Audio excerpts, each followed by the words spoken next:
Assalamualaikum warahmatullahi wabarakatuh. Kami dari kelompok 12 akan membahas materi mengenai perdagangan internasional serta kebijakan moneter dan fiskal. Adapun kelompok kami terdiri dari 4 orang.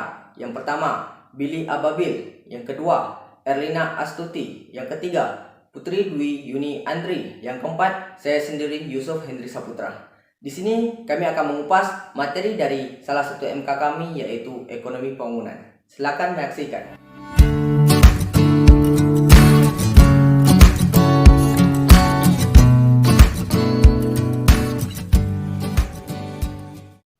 Assalamualaikum warahmatullahi wabarakatuh. Baiklah, kali ini kami akan mempresentasikan tentang perdagangan internasional dan kebijakan moneter dan fiskal.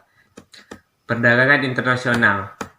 Neraca perdagangan atau Balance of Trade adalah perbedaan antara nilai semua barang dan jasa yang diekspor serta diimpor dari suatu negara dalam periode waktu tertentu. Neraca perdagangan menjadi komponen terbesar dalam neraca pembayaran karena jadi indikator untuk mengukur seluruh transaksi internasional. Kemudian neraca pembayaran internasional. Neraca perdagangan atau Balance of Trade adalah perbedaan antara nilai semua barang dan jasa yang diekspor serta diimpor dari suatu negara dalam periode waktu tertentu. Neraca perdagangan menjadi komponen terbesar dalam neraca pembayaran karena jadi indikator untuk mengukur seluruh transaksi internasional. Susunan dalam neraca pembayaran. Yang pertama, neraca transaksi berjalan. Neraca transaksi berjalan merupakan total saldo dari neraca perdagangan, neraca jasa, dan transaksi sepihak. Neraca perdagangan berfungsi mencatat transaksi ekspor dan impor barang yang biasanya ditulis dalam dolar Amerika Serikat. Yang kedua, neraca lalu lintas modal. Berfungsi mencatat segala arus modal jangka panjang dan jangka yang terbagi atas modal pemerintah neto dan lalu lintas modal swasta neto. Kemudian, susunan dalam neraca pembayaran. Selisih yang belum diperhitungkan, error and omission. Rekening penyeimbang apabila transaksi kredit tidak sama persis dengan nilai transaksi. Kemudian neraca lalu lintas moneter. Perubahan cadangan devisa berdasarkan pada transaksi devisa yang masuk dan keluar pada suatu negara dalam waktu tertentu yang dicatat oleh Bank Sentral. Selanjutnya, permasalahan neraca pembayaran internasional. Neraca pembayaran internasional dikatakan tidak seimbang apabila neraca pembayaran mengalami surplus atau defisit. Kondisi defisit menunjukkan bahwa nilai impor yang lebih besar dibandingkan ekspor. Apabila suatu negara terus melakukan impor tanpa mengimbanginya dengan kegiatan ekspor, dapat membahayakan saldo neraca transaksi berjalan. Manfaat neraca pembayaran. 1. Untuk mencatat seluruh transaksi ekonomi internasional yang terjadi antara penduduk sebuah negara dengan penduduk negara lain. 2. Untuk mengetahui informasi struktur dan komposisi transaksi ekonomi internasional suatu negara. 3. Untuk mengetahui kondisi keuangan internasional suatu negara. 4. Untuk indikator yang digunakan oleh IMF untuk memberikan bantuan keuangan. Dan yang terakhir, sebagai indikator penting ekonomi suatu negara. Pembiayaan defisit. 1. Defisit neraca pembayaran Indonesia (NPI). Bank Indonesia mendefinisikan neraca pembayaran Indonesia (NPI) atau Balance of Payment sebagai catatan statistik atas transaksi ekonomi antara penduduk Indonesia dan non-penduduk Indonesia yang dihitung dalam periode tertentu. Setiap transaksi yang tercatat dalam NPI dilakukan oleh perorangan, perusahaan, maupun pemerintah Indonesia. Secara sederhananya, NPI dapat membantu suatu negara dalam memantau aliran dana untuk mengembangkan perekonomiannya.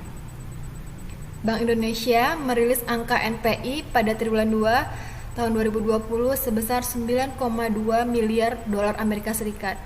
Angka ini merupakan surplus yang cukup besar dalam menopang ketahanan eksternal Indonesia setelah mengalami defisit 8,2 miliar dolar Amerika Serikat pada triwulan sebelumnya.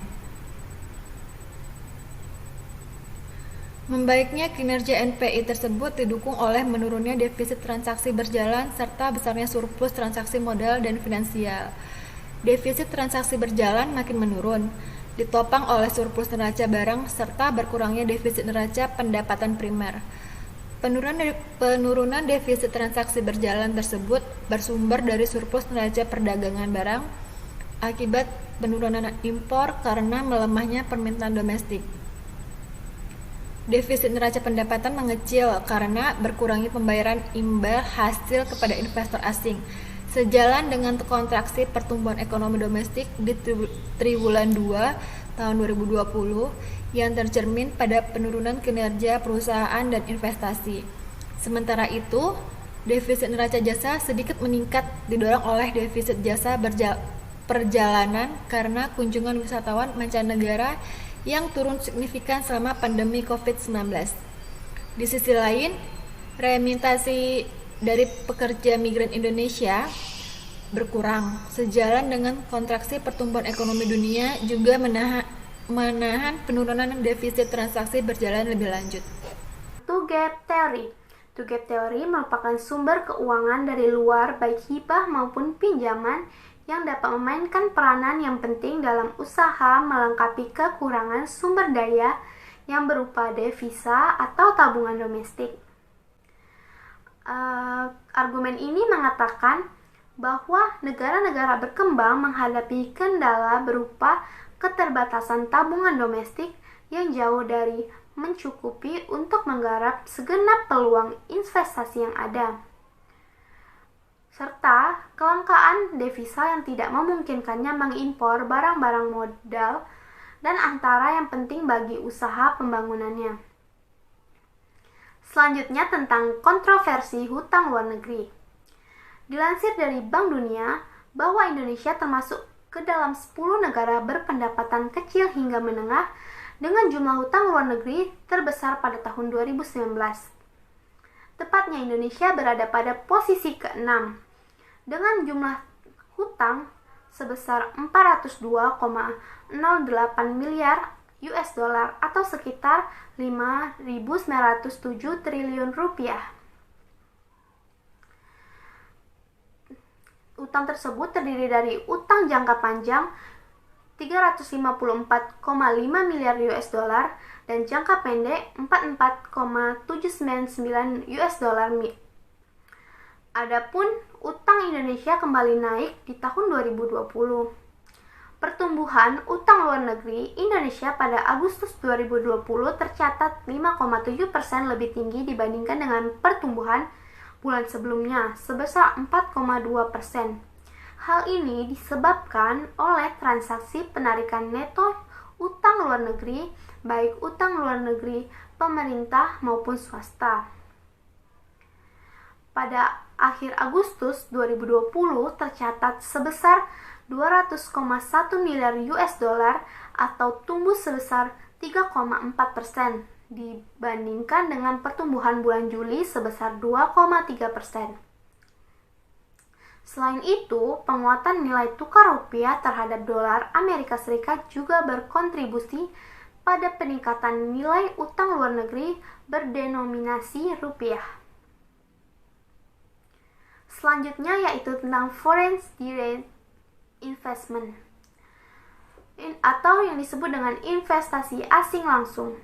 Investasi asing langsung merupakan dukungan jangka panjang oleh suatu negara pada negara lain dalam bidang manajemen, perusahaan patungan, transfer teknologi, dan konsultasi pakar. Nah, besarnya investasi asing langsung berbanding lurus dengan tingkat pertumbuhan ekonomi suatu negara. Manfaat yang paling nyata dari masuknya investasi asing adalah meningkatkan pendapatan negara melalui pajak. Selain itu, untuk menciptakan hubungan yang lebih stabil dalam lingkungan perekonomian dua negara.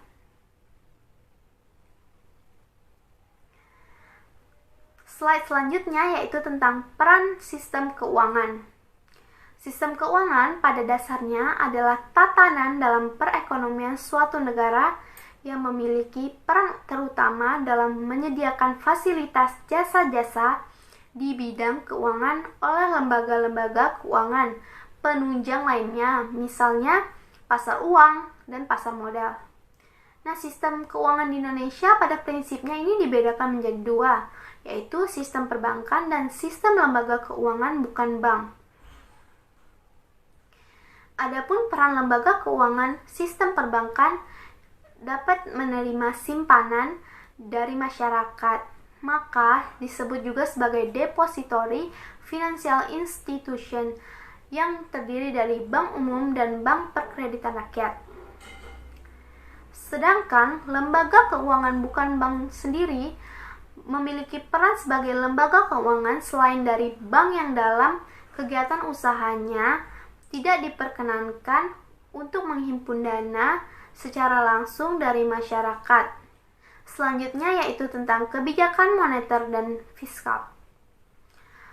Dalam hal ini, untuk mencapai stabilitas makroekonomi, kebijakan moneter pada dasarnya merupakan suatu kebijakan yang bertujuan untuk mencapai keseimbangan internal, yaitu berupa pertumbuhan ekonomi yang tinggi, stabilitas harga, pemerataan pembangunan, dan keseimbangan eksternal yang berupa keseimbangan neraca pembayaran, serta tercapainya tujuan ekonomi makro, yakni menjaga stabilisasi ekonomi yang dapat diukur dengan kesempatan kerja, kestabilan harga, serta neraca pembayaran internasional yang seimbang.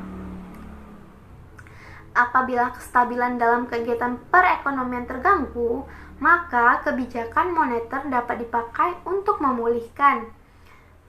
Nah, pengaruh kebijakan moneter pertama kali akan dirasakan oleh sektor perbankan, yang kemudian akan ditransfer pada sektor real.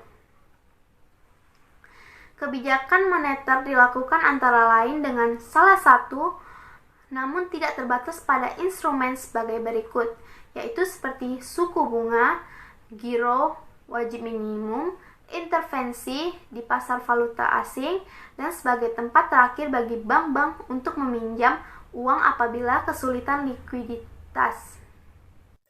Yang kedua, kebijakan moneter. Kebijakan moneter pada dasarnya merupakan suatu kebijakan yang bertujuan untuk mencapai keseimbangan internal dan keseimbangan eksternal. Nah, keseimbangan internalnya yaitu pertumbuhan ekonomi yang tinggi, stabilitas harga, pemerataan pembangunan.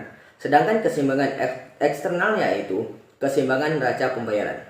Nah, serta tercapainya tujuan ekonomi makro, yaitu menjaga stabilisasi ekonomi yang dapat diukur dengan kesempatan kerja, stabilitas harga, serta neraca pembayaran internasional yang seimbang. Pengaruh kebijakan moneter pertama kali akan dirasakan oleh sektor perbankan, yang kemudian ditransfer pada sektor real. Kebijakan moneter dapat dilakukan dengan menjalankan instrumen kebijakan moneter, yaitu yang pertama, operasi pasar terbuka. Yang kedua, fasilitas diskonto. Yang ketiga, rasio cadangan wajib. Yang keempat, imbauan moral. Kebijakan moneter dapat digolongkan menjadi dua. Yang pertama, kebijakan moneter ekspansif, yaitu suatu kebijakan dalam rangka menambah jumlah uang yang beredar. Yang kedua, kebijakan moneter kontraktif, yaitu suatu kebijakan dalam rangka mengurangi jumlah yang beredar. 3. Kebijakan fiskal. Kebijakan fiskal merupakan pengelolaan anggaran pemerintah dalam rangka mencapai tujuan pembangunan. Nah, tujuan kebijakan fiskal sendiri yaitu untuk tercapainya kestabilan ekonomi, lajunya pertumbuhan ekonomi bertambah, membuka lapangan pekerjaan yang lebih luas, menjaga stabilitas harga barang dan jasa, untuk memaju laju investasi di Indonesia. Nah, instrumen utama dari kebijakan fiskal adalah pendapatan dari pajak dan juga pengeluaran atau belanja negara. Nah, contoh kebijakan fiskal. Yang pertama, melakukan penghematan pengeluaran negara. Yang kedua, mewajibkan kepemilikan NPWP untuk meningkatkan wajib pajak. Yang ketiga, menaikkan jumlah pajak dan jenis pajak. Yang keempat, melakukan pinjaman negara, misalnya dengan mengeluarkan obligasi pemerintah. Nah, perbedaan kebijakan fiskal dan moneter. Yang pertama, Kebijakan fiskal dijalankan oleh pemerintah, sedangkan kebijakan moneter dijalankan oleh Bank Indonesia. Yang kedua, pemerintah tetap bisa campur tangan dalam kebijakan moneter melalui kebijakan moneter langsung seperti masalah kredit, perbankan, dan peredaran uang. 4. Sistem keuangan dan pembangunan. Perkembangan sistem keuangan merupakan suatu hal yang dapat digunakan untuk menghimpun dana dari masyarakat, seperti sebagai cara untuk menstabilisasi dalam perekonomian. Dalam hal menghimpun dana masyarakat, yang diperlukan suatu kebijakan yang sangat vital dalam melihat perkembangan suatu jumlah beredar. Nah, tujuan utama dari kebijakan moneter adalah mendorong ekonomi negara untuk dapat mencapai stabilitas dan pertumbuhan ekonomi yang tinggi di dalam melakukan produksi barang dan jasa. Negara yang lebih banyak memproduksi barang dan jasa akan menjadi negara yang lebih kaya dan berbahagia daripada negara yang tidak berproduksi. Dampak pembangunan ekonomi dari kebijakan moneter dan fiskal. Nah, kita akan membahas pertama yaitu kebijakan moneter. Dampaknya yaitu yang pertama, dampak pembangunan ekonomi yang dihasilkan dari kebijakan moneter untuk kategori penghapusan bunga sebagai piranti atau alat kebijakan moneter dan sebagai harga dari modal, yaitu sistem keuangan dan perbankan berdasarkan bagi hasil akan menghasilkan dua hal yang signifikan dalam pembangunan ekonomi, yaitu penggunaan sumber daya ekonomi yang dapat diinvestasikan sampai kepada tingkat penuh dan efisiensi di dalam alokasi sumber daya ekonomi. Nah, dampaknya yang kedua yaitu dampak pembangunan ekonomi yang dihasilkan dari kebijakan moneter dengan melakukan tindakan-tindakan aktif yang ditujukan untuk menciptakan pertumbuhan dan pembangunan ekonomi adalah memainkan peran instrumen moneter. Menciptakan tingkat pertumbuhan ekonomi yang tinggi adalah tujuan utama dari kebijakan moneter, dan ini dapat dilakukan dengan memainkan instrumen-instrumen kebijakan moneter. Nah, sedangkan kebijakan fiskal akan mempengaruhi perekonomian melalui penerimaan negara dan pengeluaran negara. Di samping pengaruh dan selisih antara penerimaan dan pengeluaran, perekonomian juga dipengaruhi oleh jenis sumber penerimaan negara dan bentuk kegiatan yang dibiayai sebagai pengeluaran negara.